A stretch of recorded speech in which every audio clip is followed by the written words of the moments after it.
You ain't driving, are you? I steer a little, but the ranger do most of the work. I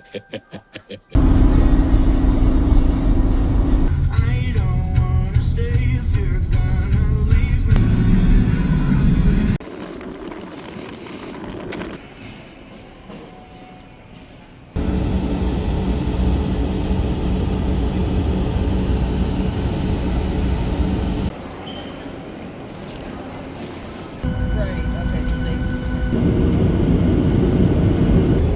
Welcome to America's friendliest airport.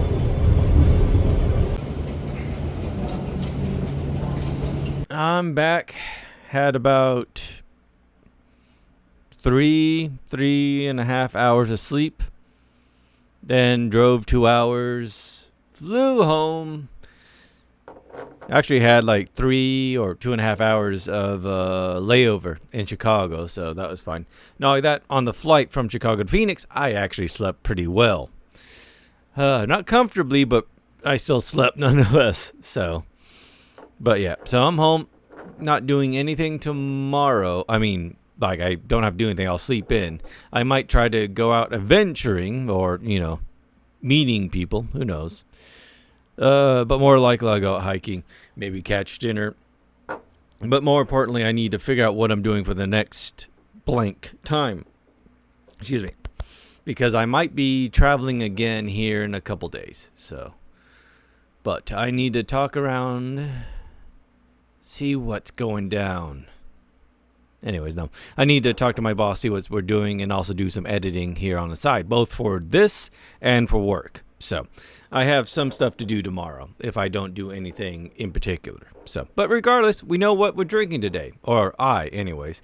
We're drinking Bird Dog Mesquite Brown Sugar flavored whiskey, which is 70 proof, so that's 35% by volume. Now, the thing about Bird Dog and their flavored stuff, and which actually makes me wonder, because here is Bird Dog Peach flavored. Actually, I'll pan to this camera. Peach flavored whiskey, which is actually a full 80 proof, 40% alcohol by volume. So they have been really good about flavor without losing alcohol. The fact that this thing is 5% less alcohol than this, which is actually very flavorful, actually kind of makes me optimistic that this may taste even better. But we'll see. Again, it is 70 proof, so it's 5% less than this, 5% less than your standard spirit line, which would be Bushmills in this example. Anyways. Like, I need a chart here, don't I? Anyways, but let's see how it pours. And there it goes. Woo, a bit. And I just spilled this everywhere. A bit, not thinnish. What I mean is it's not as caramel brown. It's more beer brown. If that makes sense. So it's between what would be a light lager and a brown IPA. I don't know. I don't know beer. I know whiskey. Ooh. Doesn't smell like the first instinct on that smell is smell whiskey, and there's a bit of, but it's immediately calmed down by the presence of the maple brown sugar. So it does, in fact, just smell like brown sugar on top of whiskey. So who knows? It may be a bit harsher than I realize. Again, optimistic I may be. But here's to getting home safely. Yeah, getting home safely. Cheers.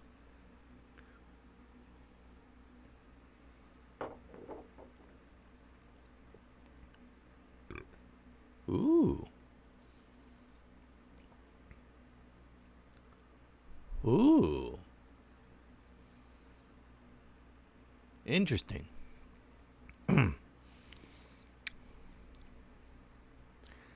That's an interesting blend. Brown sugar is definitely the hero there. What I mean by that is the whiskey's the danger. So as it goes in, immediately there's a beginning of a flush of the usual warmth up the nose and stuff like that. But holding it back so you can get away is the brown sugar. But yeah, literally, it felt like it was trying to go up, but it actually felt like it was heavy with this taste of brown sugar and kind of mellowed down. And as it goes down, it's kind of a mixture, but the whiskey goes first, and then the sugar's pushing it down for you. But yeah, anyways, enough with the analogy though, but with the taste, it's an interesting taste combo. Because again, you do still taste the whiskey, and you do taste the brown sugar.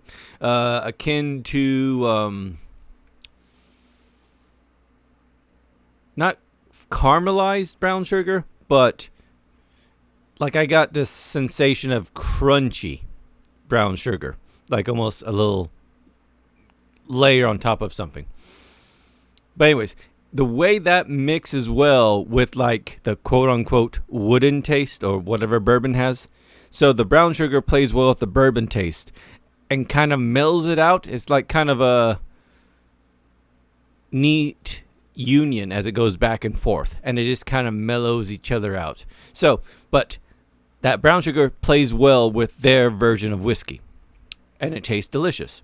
Now, there's a warmth in the chest. Not much to mention. It's a good warmth. But, I mean, it's not slow, not lingering. It's just there. And gone. But the aftertaste is still the mixture of the two, bourbon and brown sugar. So I never had bourbon brown sugar. That actually might take a bit of the edge off some of the bourbons I don't like. So, but yeah, again, that little bit of, I call it wooden taste because I don't know what the fuck to call that other than horrible. But that little bit of bourbon taste is kind of, it's almost like, what'd it be? Counter momentum. So while the crest of the wave of bourbon wants to go higher, there's a counter thrust of brown sugar that mellows the wave out. So as it just kind of cancels each other out and just eventually kind of comes to equilibrium. So that's, again, very good, very good. If you want a mild whiskey bourbon with like a good hint of sweet brown sugar on top of it, this is your candidate. You mix that with anything, Coke, because again, it'd just be essentially Pepsi. I always use Pepsi, but Coke and rum, Coke and whiskey. But that brown sugar will just be there more than anything else, and it'll just be kind of a sweeter, more richer. Because again, brown sugar has that rich taste to it. So, but yeah, it'd be just a sweeter version of your normal whiskey and Coke. So, or Pepsi again. I always use Pepsi because I like extra sugar. I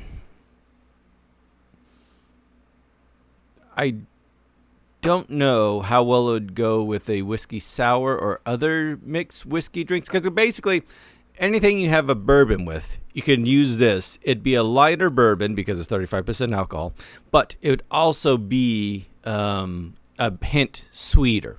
So, yeah.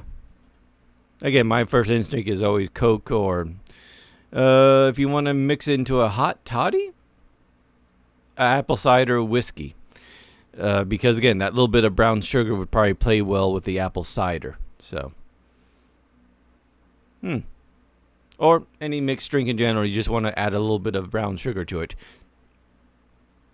It's not going to be full brown sugar like where, the previous stuff is a lot of flavor, but it is going to be mostly brown sugar with a little bit of bourbon taste to it. So, I like that. Again, I can see this being used as a mixer more than a straight drink, because the way the sugar would play with anything you mix it with. So, I need to learn more mixed drinks. I did have that book here somewhere. Oh, it's over there. But yeah, I had to take it off the bar because it started getting sticky from all my spilled liquid on it. But yeah, 101 blended drinks. So, maybe that's what I should order from Amazon. Hey, random thought. I should have like actual drink mixing list. There's a poster that shows. That's it. I should get that poster. Anyways, while I decide my life choices, as you can see, I've decided right so far. But I'm going to call the video here, get some rest, and see what tomorrow brings. Whether it's more work, but I know for one thing it's probably not going to bring getting up early. Unless the damn spammers are calling me. No kidding. I was in, again, layover in Chicago for 3 hours. Not even 3 hours, like an hour and some change, really closer to 2. But I got 30 plus calls, almost back to back to back to back, from random people. I didn't answer any of them. And still, I must have gotten a total of 50 to 70 calls today. A good chunk of them was probably missed, thankfully, because I was flying, had my phone shut off. But again, refinancing the house, someone, probably the people I'm refinancing with, did some kind of credit call or something that showed up on public record that I'm looking for a home loan. And then, boy, howdy, everyone wants to give me the best offer. So while I tried to avoid them and get some sleep, let me end the video here. So again, good drink, sweet bourbon. An actual sweet bourbon. So, actually, I could mix that with, I wonder how that would taste with Del Bach. Because to me, Del Bach has a bit of a chocolate sweet taste to it. Not sweet, but it's there. Or smoke, if some people described it. But these two together might actually be pretty good. That aside, let me end the video here. Thanks again for watching. And hopefully, I'll see you tomorrow. Bye.